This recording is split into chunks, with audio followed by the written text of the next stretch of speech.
everyone, welcome back to my channel. This month marks the 2 full years since I started learning Japanese and 1 year since I moved to Japan. To celebrate this 2-year milestone, I thought it would be great to take a step back and summarize my experiences for my future learning. It might take 2 to 3 episodes, and I'll be sharing how I planned my Japanese learning before moving to Japan and the most important mindsets I've adopted and so much more. Considering the detailed content of this anniversary video, I've placed the Japanese learning report at the end of this video. If you wish to view my homework from last month first, please click on the key moments section for the Japanese report. Alright, here's a bit of backstory before I dive into how I made my learning plan. You see, in May 2022, we got the news that we were heading to Japan in a year's time. At that point, my husband and I didn't speak any Japanese, and my husband was busier with work than I was, so I took it upon myself to learn Japanese. My goal was pretty straightforward. I wanted to be able to hold a basic chat in Japanese within a year in order to make our upcoming life in Japan easier. And just like that, the countdown began. I had to sketch out a plan as soon as possible. So I didn't exactly know where to start at first, but I knew what I wanted. 1, I wanted to be able to speak Japanese. 2, I wanted to lay a good foundation. And 3, I didn't want the learning process to be painful and boring.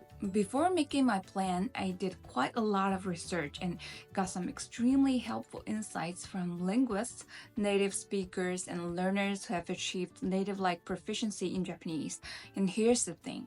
First, N5 and N4 level grammar is mostly used in daily conversation. Quote, Joye Fan, a N1 perfect score holder, after completing the 50 lessons of Minna Nihongo beginner's book, you will have essentially covered the grammar used in daily conversation.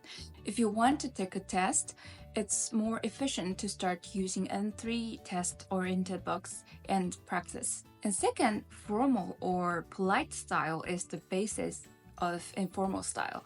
It turns out the informal chat we have with friends and family actually comes from the polite and formal style. You know, we just started dropping particles and squishing words together. For Japanese learners, it's simpler to start dropping things than adding them. That's why textbooks kick off with the desu masaphore. Third, textbook Japanese and everyday spoken Japanese are quite different. I gradually realized this after studying for a few months, then I adjusted my learning strategy, which I will talk about later. Okay, after doing some research, this was my plan. First, implement shadowing practice since the very first day. To be specific, never just read, listen, or guess how to say words. Instead, always listen to the audio and mimic the sounds and rhythm along with it. I believe this is the quickest approach to train my muscles and brain to speak Japanese. And second, use Minna no Nihongo Book 1 and 2 to learn basic grammar and lay a good foundation. And after finishing the course, no longer use the textbook systematically, but use a large amount of learning materials that I'm interested in. When confused with certain grammar, refer to reference books or explanation videos. And 3, create a Japanese-only environment for myself. This is one of the few good English learning experiences. For example, if I watch several seasons of American dramas intensively, many English sentences will emerge in my mind. I believe many language learners have had this experience.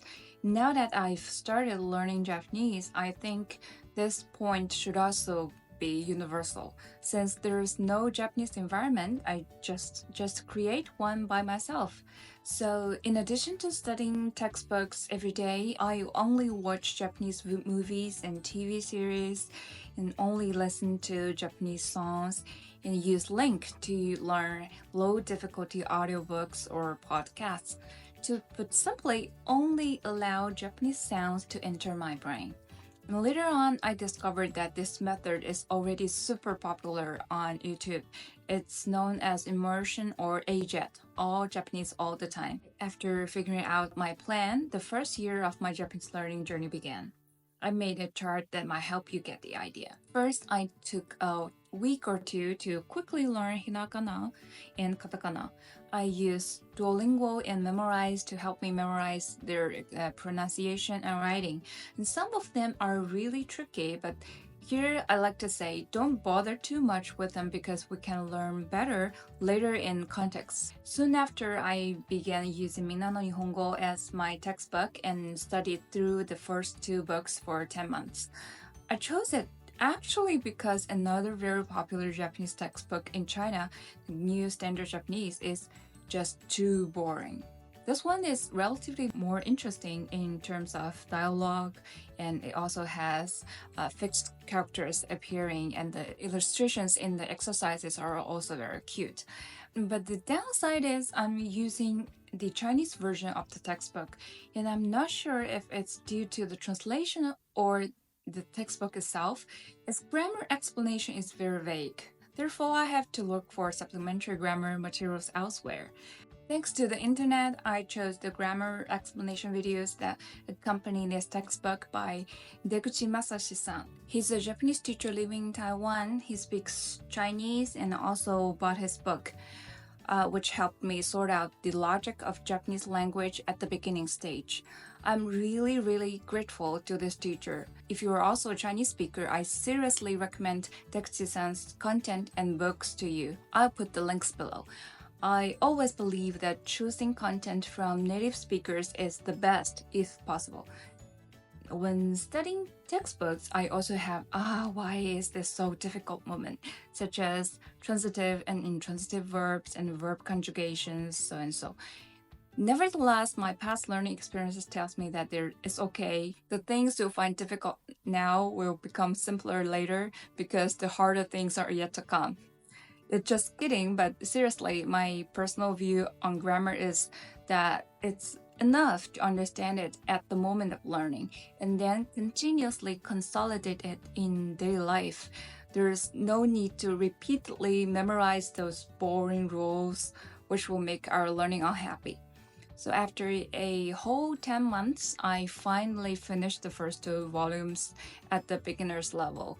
And let me tell you, saying goodbye to those textbooks was a super joy. I was so happy. I even shared my joy on social media. And meanwhile, around September 2022, a friend recommended to use Link, and I felt it was too late to meet after using it. I've never felt so relaxed and happy to read foreign language original content. So from September 2022 until now, I've always been using Link to learn. As linguists say, the truly effective learning is comprehensible input. That is to learn what one is interested in and content that is slightly higher than the current level. And this way, it can maintain the fun of learning and always get positive feedback so that we can continue to study without willpower. And Link is indeed one of the most cost-effective purchases I've made since learning Japanese. And another great value purchase is Miku's shadowing course. As I mentioned earlier, after studying Japanese for a while and watching dramas and movies every day, I gradually became curious about why the Japanese spoken in TV dramas is so different from what's in textbooks. And by chance, while I was searching for grammar videos on YouTube, I came across a video by Miku sensei explaining the difference between wa and ga.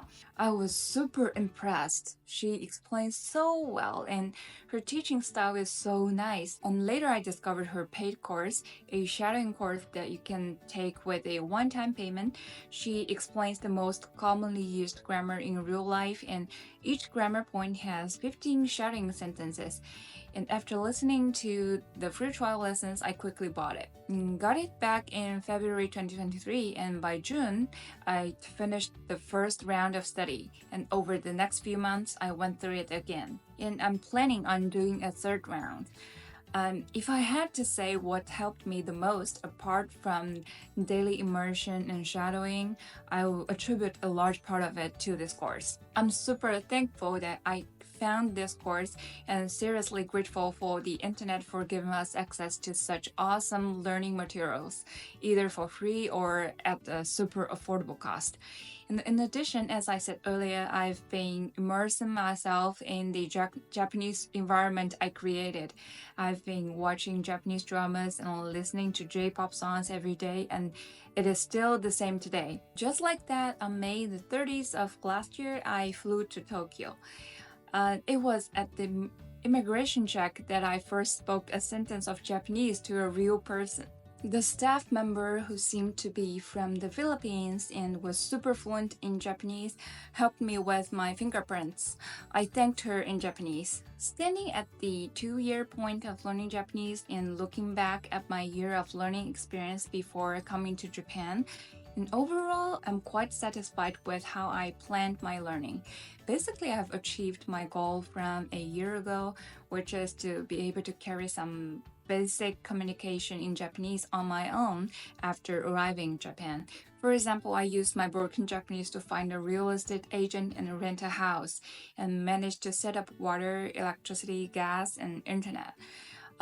These might seem like small things, but trust me, they could be a pain if you couldn't speak at all. Of course, there were awkward moments and times when I needed help, but the most important realization is that in a foreign country, you have to rely on yourself, even your Japanese is poor. It doesn't matter. The willingness to communicate is of greater importance. Thank you for watching this far. This is the first episode of my 2-year Japanese learning series. In the next video, I will continue to talk about the change in learning methods after coming to Japan, and as well as the most important mindsets I've learned. Thank you for supporting this small channel. If you could like, comment, and subscribe, I will be very grateful. And here's my Japanese learning report of May. Hope you find it interesting and see you in my next video. 皆さんこんにちは、ゆるです。去年の6月に日本に来てからもう1年になりました。日本に行ってこの1年は新しい生活に慣れて大切な友達に出会って本当に楽しかったです。今日もいつも通りにリンと映画、ドラマの順番で話しましょう。5月はリンクでしてる単語が12,000語以上になりました。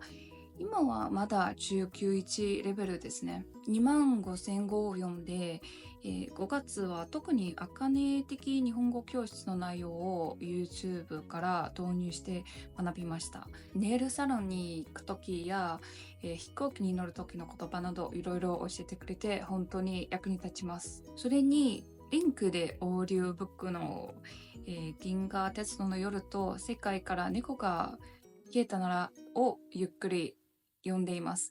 やっぱり小説と日常生活の日本語が結構違いますね。面白いです。5月に見た作品はちょっと少なかったですが、とっても楽しかったです。一つ目は早々のフリーレンですね。去年の大人気の作品だったのですが、その時はゲームをしながら20分ほど見ましたね。まあまあだと思いましたね、あの時。先月は偶然ネットフリックスで第1話を見て一気に全部見終わりました。物語は冒険の終わりから始まるのはすごくいいと思います。最初のフリーレンは長生きでちょっと冷たかったですが、新しい仲間との旅で元気になります。それとも自分らしくなるかもしれませんね。その作品が大好きでもう一度見たいし、漫画も買うつもりです。いい作品を見終わるとちょっと寂しくなりますね。2つ目はおいハンサムシーズン2を見ています。まだ終わってないんですが、シーズン1と同様に面白いです。俳優さんたちの演技が上手くてよく笑います。絶対にまた日本語字幕で見ますね。ところでドラマを映画を見るときに自分の役に立つ2つの方法をみんなにシェアしたいと思います。私はね、大好きな作品を2回目3回目見るときにこの2つのことをよくしています。1つ目は理解したセリフをキーボードでタイプすることです。ダイビングの速さが上がるし、単語、フレーズ、文法の細かいところにも気づけます。一つ目は、短い文や完全に理解したセリフを真似することです。手軽にやってみてください。負担にならないようにドラマを楽しむことが一番大切ですね。5月の日本語勉強報告はここまでです。こんなに小さいチャンネルを見てくれて本当にありがとうございます。またねー。